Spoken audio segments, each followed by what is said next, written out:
Hey TikTok, this is Miss Regine from SOAR Educational Services. This is my first TikTok video, and I was inspired to start doing this because of a lot of policy debates that I've been hearing.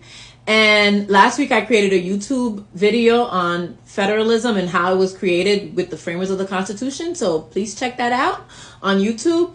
But I decided I'm going to try TikTok as a venue to discuss these issues. So I want to talk about today, how does federalism affect us? Because a lot of the things that I hear about, I know that certain schools are teaching this in their school, and we have other debates like with abortion rights and different things. So the framers of the Constitution created a compromise between those who wanted a strong central government. So you had people like Alexander Hamilton and George Washington who wanted a stronger central government, and those who opposed it, who did not even want this constitutional convention. So there is a balance of power.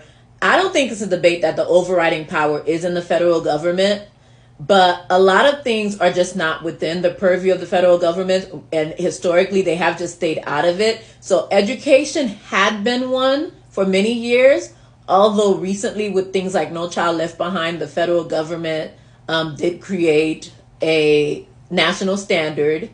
So, and I know throughout the years, they've gotten more and more involved. In 2015, the No Child Left Behind was very controversial. A lot of people think that it just ignored a lot of things that if you're not in that city or in that school district that you wouldn't really know and understand. And they felt like, those overarching federal standard that everybody in the nation, all 50 states would have to follow, was too limiting.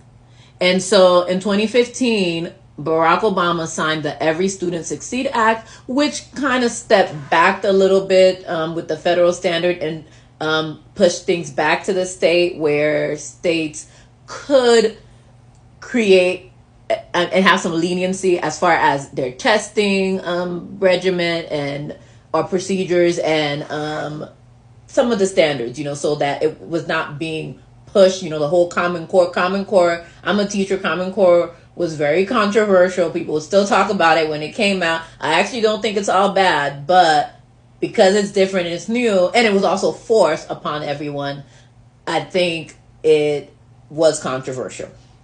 So definitely over the past few years, there are many ways that I can see that the federal government has become more powerful. Also, it's more out there. The news, that's what you see more. National news is more prominent. The president and, federal senators and federal representatives is just more sexy, more out there. Many people don't know who their state representatives are and who their state senators and the people who are making the decision, but it is very relevant to know what is going on in your state, because there are things that are going to affect you. And I have this quote from the Brookings Institute, which is one of the oldest think tank in this country, from 1916. They said, certainly the states are where the action is today on a number of key policy and value issues, including not only abortion, but also gun control, marijuana, healthcare, and most recently, the way in which schools teach about racism, gender theory, and sexual orientation. So for many people who are complaining about, I know they're teaching this in school, a lot of it is on the state level. And I know even within the state, there's a lot of diversity. So you can have maybe a concentration of conservative areas and a concentration of liberal area, like even with the blue and the red states, there are concentrations. So you're not going to get everything you want, but a lot of these things are within the state realm. So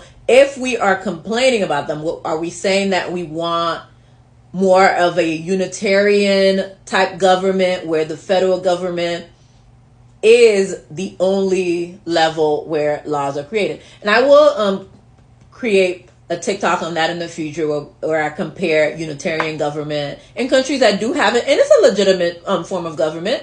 So we just have to understand where these things come from and decide as a country, what do we think will work best. but it is a legitimate form of government. But what we have is a federalist type of government. So we have things that are specifically for the states. But there has been this tug of war, and I think American people go back and forth depending on what the issue is and what they want. Because according to that same Brookings Institute, 17% of Republicans favor concentration of power in the federal government.